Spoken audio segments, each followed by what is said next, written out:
And we understand that the Clark County District Attorney is now addressing the media and the press. Let's see if we can cross over and listen into what's being said. There was a lot of evidence in this case.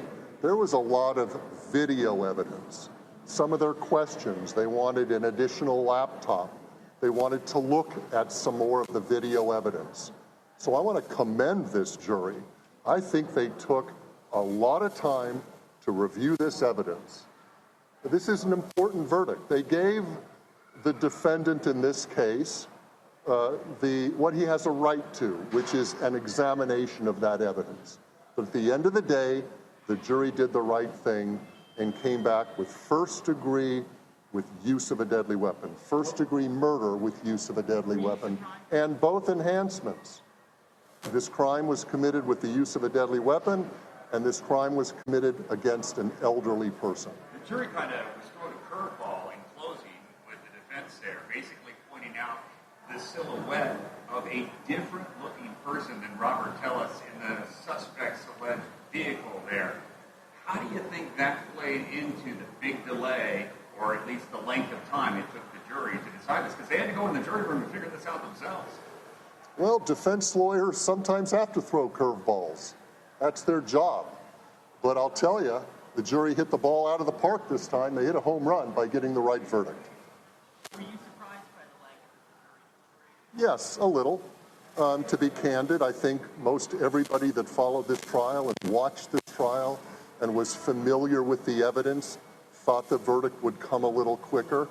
But again, there were over 400 exhibits. Many of these exhibits were video evidence. And I think the jury took their time and examined all of the evidence. That's what we want juries to do. We want them to look at all of the evidence. We want them to consider what the defense offers. But I'll say it again, at the end of the day, after looking at all the evidence, their verdict was clear and convincing. Can you address him taking the stand in his defense? Well, a defendant has a right to testify or choose not to testify. In this case, Mr. Tellis chose to testify. He gave narrative testimony. I think that the jury listened carefully. I was in the courtroom for a number of hours during this trial, and I was watching the jury. I was watching how the jury reacted to the evidence. And I think they gave Mr. Tellis the benefit of the doubt. They listened to him. Again, the jury verdict speaks for itself. Do you think his decision to testify helped Bergen? You know, maybe that's what we'll ask the jury one day when this is all over. Mr. Wolfson, what is the significance of testifying by narrative? Have you ever had a case where you had a client, when you were a defense lawyer, testify by narrative? It's certainly unusual. It is certainly rare. But sometimes, based upon the ethical rules that apply, a decision is made for a defendant to give a narrative. What ethical rules might apply in a case like this? I'm not going to speak to that at this point. You know, the case isn't over. We're going to a penalty hearing in about an hour. Certain witnesses will testify, and the jury still has another decision to render, and that's the decision of penalty. What do you think is the appropriate penalty? Well, they've got three options.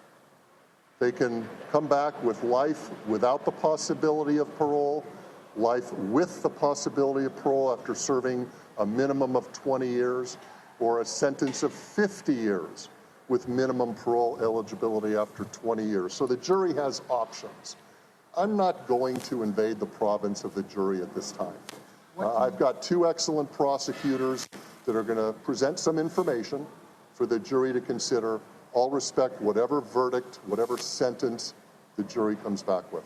Generally, in a case where you go to a penalty phase, what is it that a prosecutor is asking a jury to consider? Well, during the guilt phase, they're asked to consider the evidence of guilt. You know, what evidence does the prosecution have to suggest that a crime was committed and that this accused person committed the crime? We're beyond that now. The jury came back with first-degree murder with use of a deadly weapon against an elderly person. So there's a different consideration now. What is the appropriate punishment? So I'm sure that Mr. Draskovich and Mr. Horvath will present information on behalf of their own client, and we will be presenting certain information that we want the jury to consider as well. Forgive me if you answered this before I got here. Will, what was behind the decision not to seek the death penalty in this case?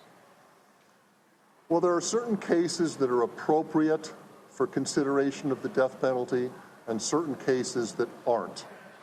A decision was reached that this was not an appropriate case to seek the death penalty. I was asking why. I'm not going to go into the analysis that went into that decision. I will tell you, in my 12 and a half years of being the district attorney, we have decided to file a death penalty in a number of cases, and we have decided not to file in a number of cases. Every case has its unique facts and circumstances.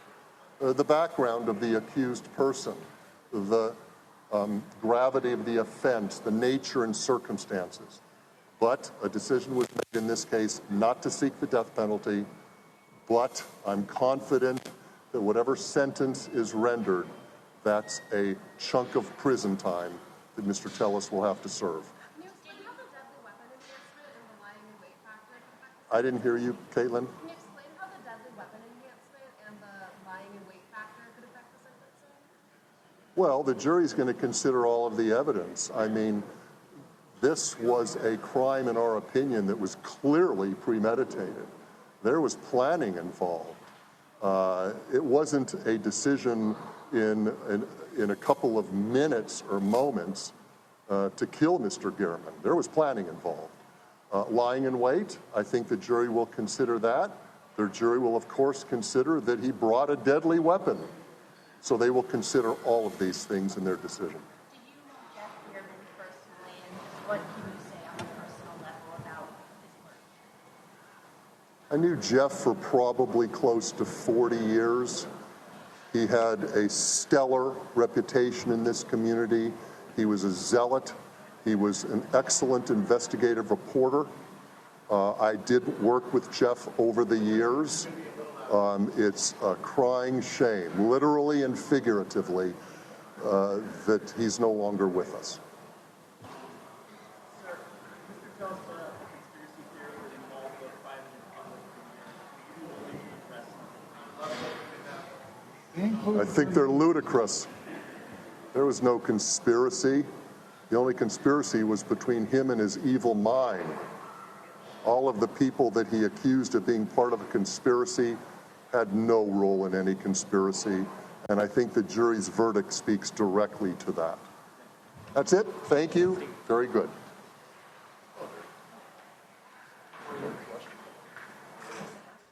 Well, we want to bring back in Jessica Levinson. We have just heard from the district attorney in Clark County, Steve Wolfson, on the verdict that has now found Robert Tellis guilty of murder.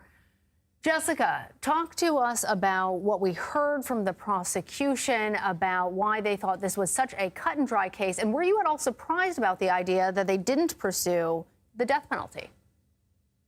No, and it was interesting. He really didn't answer that. He said, we considered it, it was an option, and we didn't pursue it.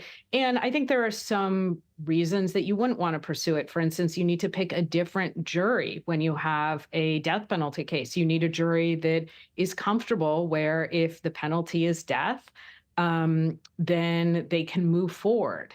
And there can be a whole host of, frankly, kind of procedural, administrative, and policy reasons why they wouldn't want to move forward with the death penalty. He didn't outline specifically which one, if any, of those was the most pressing for them.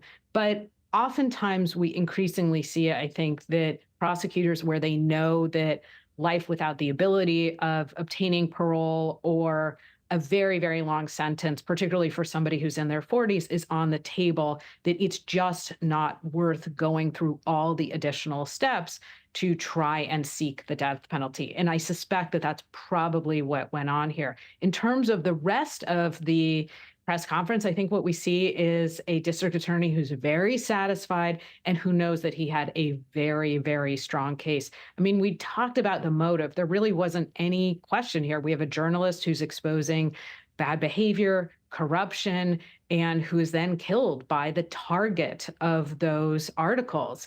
And as we said, we just can't repeat enough the strength of the evidence, the idea that Gehrman's under Gehrman's fingernails, you found Tellis's DNA. I mean, it truly doesn't get much stronger, again, than something like a videotape of the murder taking place. So that's what I heard, which is a prosecutor, frankly, that was relieved that they won a very winnable case. Because if they hadn't won this case, I don't know how else to put it other than I think something would have gone desperately wrong with the prosecution. And it was interesting, Jessica, because we watched Carter, after speaking with us, turn to the district attorney and ask about this curveball from the defense, this image which seemed to show someone else. Lana made a good point that, look, he could have put on a wig to look like someone else. And the DA there said, look, if it was a curveball, the jury hit it out the park. They got this verdict right. To your point about motive and how the fact that Gehrman was prepared to expose potentially an affair between Tellis and one of his colleagues,